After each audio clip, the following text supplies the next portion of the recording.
the war. How aware were you then, as a teenager, that history was being made? Did it occur to you at the time? And I think it was just a terrific relief, you know, all this horror was over. Well, I've got something to show you here, which I know will bring back a few memories.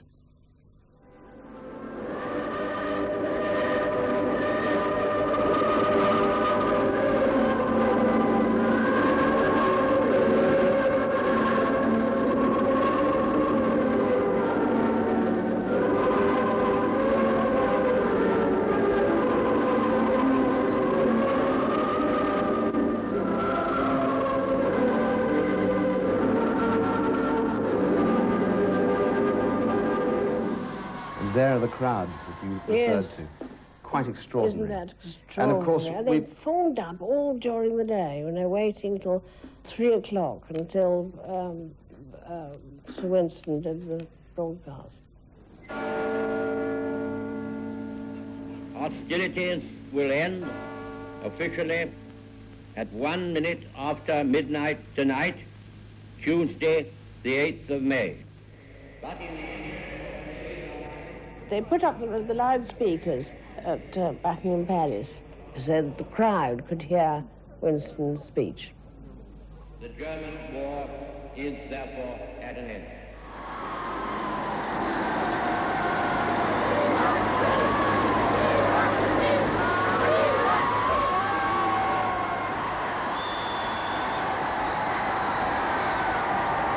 The crowds cheered themselves hoarse.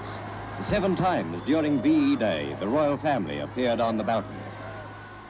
The thing that I remember, there were people who came and said, I think was another huge crowd shouting, "We want the king." And when it was sort of full up with a lot of new people, we'd go along again. I think it was sort of every hour. There's a very good picture of you. Do you remember the colour? It's a black and white picture, but do you remember the colour? Oh, that was when Winston joined us on the balcony, yes. Oh, very well. I remember him looking round for an ashtray to put his cigar down in, because he's, you know, beautiful manners, didn't want to come out with a cigar. So how did you look upon him? Oh, just, you know, the hero of the hour. You know, he was the man who won the war, so to speak. Do you remember what people were saying on the balcony here? Do you remember what Winston Churchill was saying?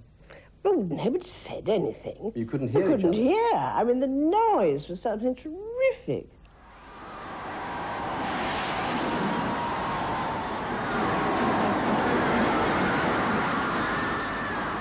And what was very exciting was when the floodlighting came on, because it was the complete antithesis to the blackout. And you can't imagine how awful the blackout had been. Everything was dark and everything was, you know, gloomy and everything. Suddenly, the lights came on and lit up the poor old battle-scarred palace. And my mother was wearing a white dress with a tiara, I think, and it all sparkled. And there was a great roar, you know, from the crowd. It was terribly exciting.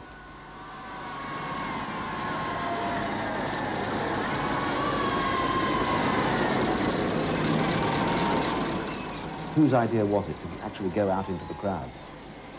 I think it was my parents. I can't quite remember, really. You didn't feel vulnerable in any way, did you? Oh, no, I don't think so. Everybody's very happy. Did you get dressed up especially for it? Was it almost like going to a party? Well, the great thing was not to be recognized, so we were all dressed down. And well, everybody was in uniform. Anybody who wasn't in uniform looked out of place. I wasn't allowed to join the army because I was too young, and services, I should say. And so I was rather sort of kept at the back. And did you feel very jealous of that, or resentful? I'm frightfully annoyed, yes. I couldn't understand why the armed services didn't want the services of a girl of 12. Annoyed me very much. So you made this known, did you? Oh, yes. Ballet did. What did they do? Did they laugh at Yes, you? of course. Yeah. Now, you went out with your uncle, David Bowes-Lyon. Yes. And you had a rather amusing brush with the law. Yes, well, he was quite naughty and tipped their helmets over. And what did they say? Oh, well, he rushed round in time to catch it, you see, and give it back to them. Did it happen more than once? No, no. I think he got away with it that time. Were you out more than one evening? Yes, because there was VE night +1, and then there was VJ and VJ +1. So we got quite good at it in the end. The crowd was always shouting, "We want the king, we want the king." And my mother's brother David kept on saying, "And the queen." Oh, nice we touch. got some of the crowd to join us and say, "We want the king and the queen." And we waited and waited and waited and shouted and shouted and shouted, and then we thought we were waiting such a long time. We sent somebody in and said, "We're outside. Could you come out on the balcony?" And they did. Very It was good. a great excitement. I don't think I'll ever forget it as long as I live.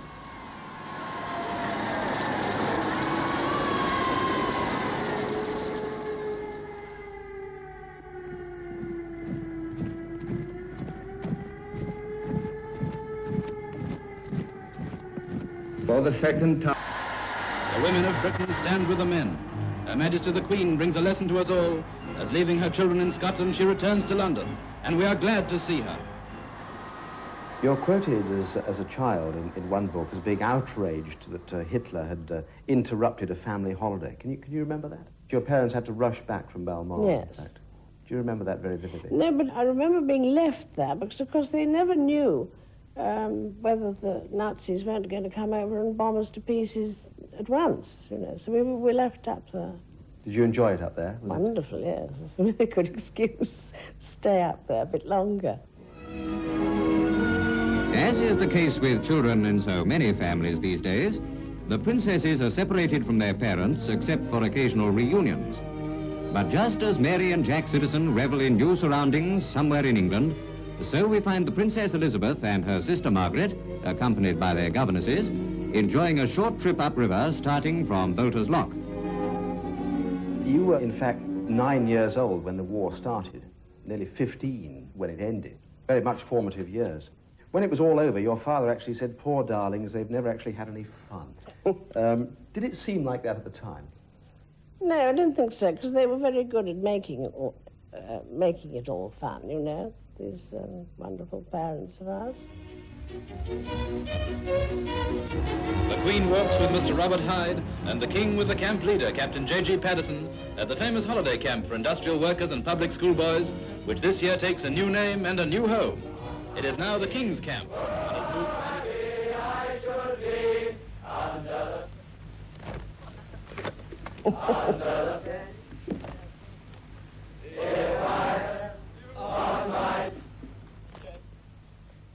Lovely picture of my father, isn't it?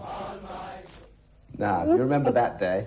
Oh, yes. Did you learn to do that under the spreading chestnut tree and that sort of thing, or were you just a little on the young side to pick it up? Oh, no, because, you see, we'd been brownies and guides and things, and they do that sort of thing.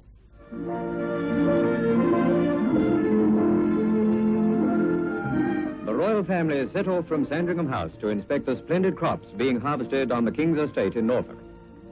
A governor's cart and 3 bicycles are used to travel around the many hundreds of acres of Sandringham Park, now growing food for the nation. Yours was a very close family, and then suddenly the King and Queen had to spend more and more time in London, near the seat of power. Did you appreciate the sacrifice that they had to be away from you during the day? You didn't actually see them. They had to go off. Well, no, I don't think so. We were busy doing our lessons, and they were busy doing their work. I mean, if we'd been at school, we wouldn't have seen them. So we were very lucky we saw them. Well, when London was being bombed, they used to come back because of the bombing. And, but then after that, they stayed in London, only came back for weekends. Did you listen to your father's broadcasts during the war?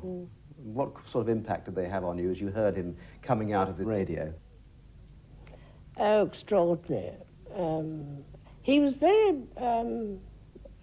he had a little stammer, you know, and to make a speech was always a worry to him, and he used to conquer this by breathing exercises and things like that.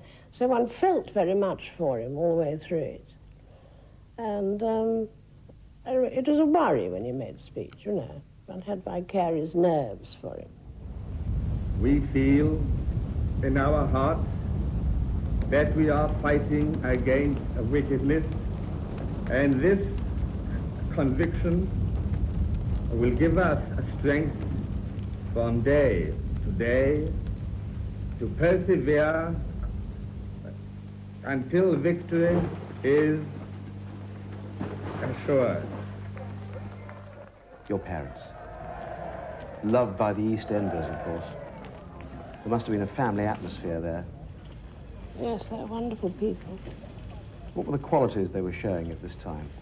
It's difficult to define. I mean, they were just being themselves, really. Trying to comfort people who'd lost everything, you know. Not an easy thing to do. Buckingham Palace was bombed. Yes, several times. Once, I think, when your parents were actually... Yes, well, the man made a dead set kill king. And I think he got double Iron Cross for it. Latest outrage of the Nazis' indiscriminate fury is the bombing of Buckingham Palace. While missiles were raining down on London, as they've already rained upon many other of our towns, a time bomb fell only a few feet from the wall of the palace at the back. The King and Queen, who were absent when it exploded, soon returned to the spot and examined the damage, which was fairly heavy. The swimming pool came in was under the radar. Came down the Mall. I had to go right and left round the Victoria Memorial, so the bombs went sort of crooked, and luckily they weren't killed. It killed the gatekeeper, which is so sad, on the right-hand side. And then it hit the chapel and the swimming pool and the middle of the quadrangle. And mercifully missed the king, so, you know, it was a bit of luck.